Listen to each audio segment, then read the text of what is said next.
Hello friends, સ્વાગત છે તમારું નીતાબેન કુકિંગમાં। આજે હું તમારી સાથે શેર કરવાની છું એક જ ચોકલેટના કમ્પાઉન્ડમાંથી અલગ અલગ ફ્લેવર્સની ચોકલેટ કેવી રીતે બનાવવી તે। પરંતુ ફ્રેન્ડ્સ, તમને મારી રેસીપી સારી લાગતી હોય તો વિડીયોને લાઇક અને શેર કરજો અને આવી જ નવી નવી રેસીપીના નોટિફિકેશન મળતા રહે તે માટે મારી ચેનલને સબસ્ક્રાઈબ કરજો। તો ચાલો ચોકલેટ બનાવીએ। ચોકલેટ બનાવવા માટે મેં આ બંને ચોકલેટ કમ્પાઉન્ડમાંથી આવી રીતે લઈ લીધી છે। નાના નાના કટ કરી લીધા છે। આ ડાર્ક ચોકલેટ છે અને આ વ્હાઇટ ચોકલેટ છે। વ્હાઇટ ચોકલેટ આપણે વધારે લીધી છે અને ડાર્ક ચોકલેટ છે એ ઓછી લીધી છે। સૌથી પહેલાં આપણે વ્હાઇટ ચોકલેટનું લિક્વિડ બનાવવાનું છે, તો ડબલ બોઇલરની મદદથી આપણે લિક્વિડ બનાવશું। હવે આપણે ગેસ ઉપર એક વાસણમાં ગરમ પાણી રાખેલું છે અને એની ઉપર આપણે આ બીજી તપેલી રાખશું જેમાં આપણે વ્હાઇટ ચોકલેટ છે અને એને ચમચીની મદદથી આવી રીતે આમ કરતા જઈશું। સાંચીથી વાસણને પકડી લેશું અને આવી રીતે ઓગાળશું। તો જુઓ, લિક્વિડ બનતું જાય છે। આવી રીતે ચોકલેટનું લિક્વિડ બની જશે। આપણે એકદમ સરસ લિક્વિડ બની ગયું છે। તો જુઓ, તમે જોઈ શકો છો કે એકદમ સરસ બની ગયું છે। આપણે નીચે પણ ઉતારી લીધું છે। હવે આપણે એક વાટકીમાં થોડુંક આમાં લેવાનું છે, 2 થી 3 ચમચી જેટલું આપણે લેશું।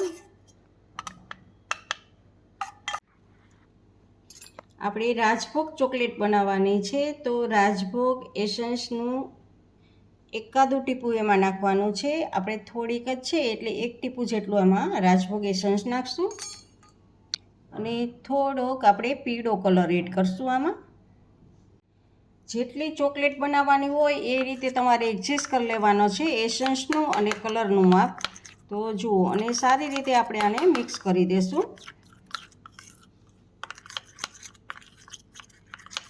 હવે આપણે ચોકલેટનું આ મોલ્ડ લીધું છે। આવું માર્કેટમાં મોલ્ડ આસાનીથી મળી જાય છે। એમાં આપણે નીચે બદામની કતરણ રાખવાની છે।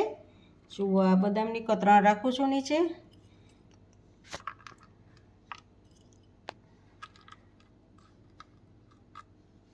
અને હવે ઉપરથી આવી રીતે આ આપણે રાજભોગ ચોકલેટ બનાવેલી છે એ આપણે એમાં એડ કરશું। જુઓ, આવી રીતે આપણે ભરી દેવાનું છે ખાનું।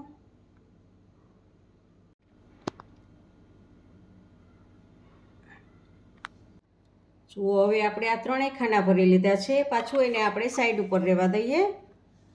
હવે ફરી પાછું એક બીજા વાટકામાં લિક્વિડ લેશું।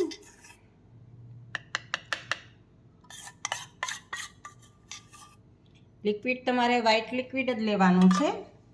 તો જુઓ, આ ફરી પાછું આપણે 3 ચમચી લીધું છે। હવે આપણે આને પિસ્તા ચોકલેટ બનાવવાની છે, તો પિસ્તાનું એકાદું ડ્રોપ એમાં નાખશું આપણે એસન્સનું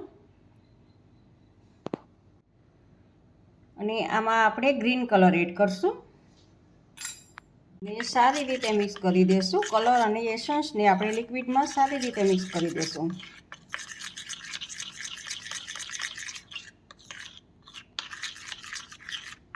હવે મોલ્ડમાં નીચે આપણે પિસ્તાની કતરણ એડ કરશું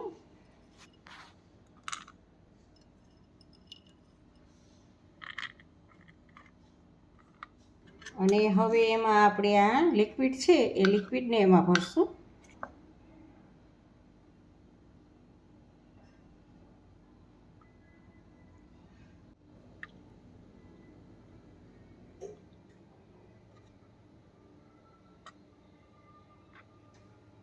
તો આપણી આ પિસ્તાવાળી ચોકલેટ પણ બની ગઈ છે। હવે પાછું આપણે આને સાઈડ પર રહેવા દઈશું। હવે ફરી પાછું આપણે 3 ચમચી લિક્વિડ લીધું છે અને આપણે રોઝ ચોકલેટ બનાવવાની છે, તો રોઝના 2 થી 3 ટીપા આપણે નાખશું રોઝ એસન્સના અને એમાં આપણે પિંક કલર નાખશું। અને જો તમારી પાસે પિંક કલર ન હોય તો થોડોક રેડ કલર નાખવાનો છે અને સારી રીતે મિક્સ કરી દઈશું આને। તો મિક્સ થઈ ગયું છે। આપણે આમાં નીચે ડ્રાય રોઝ પેટલ્સ નાખવાની છે। મારી પાસે અત્યારે ડ્રાય રોઝ પેટલ્સ નથી એટલે હું નથી નાખતી, પણ તમે જો અગાઉથી પ્લાન હોય તો ડ્રાય રોઝ પેટલ્સ આમાં નીચે મૂકવાની છે અને પછી આપણે આ લિક્વિડ છે એ લિક્વિડમાંથી ભરવાનું છે।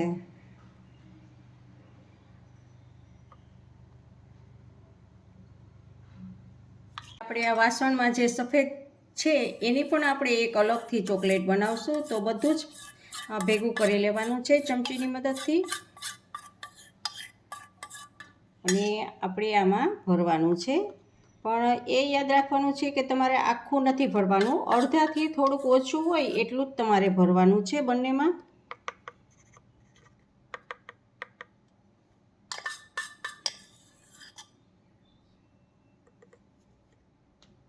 તો જુઓ આપણે આ મોલ્ડ ભરાઈ ગયું છે. તો હવે આને ફ્રીજમાં આપણે 5 મિનિટ માટે રહેવા દઈએ. હવે ડાર્ક ચોકલેટને પણ આપણે આવી રીતે આમ લિક્વિડ બનાવશું. તો એને પણ પાણી ઉપર આવી રીતે આમ રાખી દઈશું અને આવી રીતે ચમચો હલાવશું અને પાણી ગરમ થશે એટલે ચોકલેટ બધી જ ઓગળી જશે અને લિક્વિડ બની જશે. જુઓ તમે જોઈ શકો છો કે લિક્વિડ બનવાનું ચાલુ થઈ ગયું છે.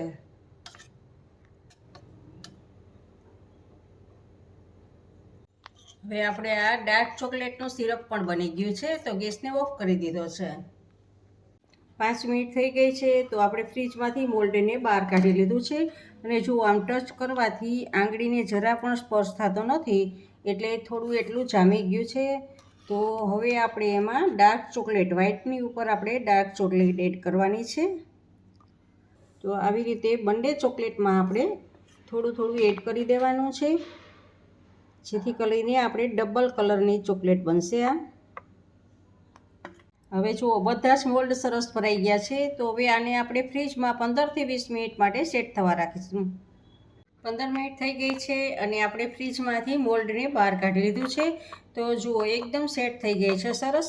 અને નીચેથી જ્યાં મોલ્ડ છે ત્યાં નીચેથી થોડુંક આપણે પ્રેસ કરી લેવાનું છે જેથી નીચે નીકળવામાં આસાની રહે. આને પણ નીચેથી આવી રીતે આમ કરી દેશું એટલે નીકળી જશે. તો જુઓ આપણી બધી જ ચોકલેટ આસાનીથી નીકળી ગઈ છે.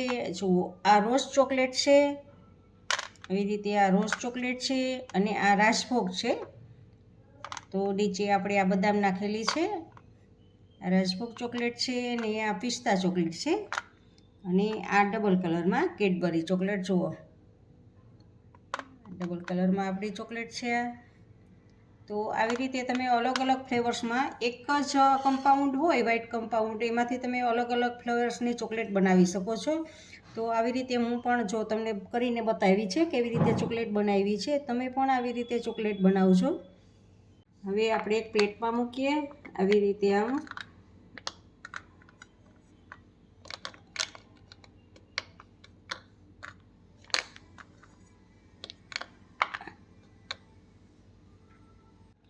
તો આપણી ટેસ્ટી એવી ચોકલેટ આ બનીને તૈયાર છે. રક્ષાબંધન આવે છે તો એના માટે આ ટેસ્ટી ચોકલેટ બનાવીને તમે પણ તૈયાર રાખજો.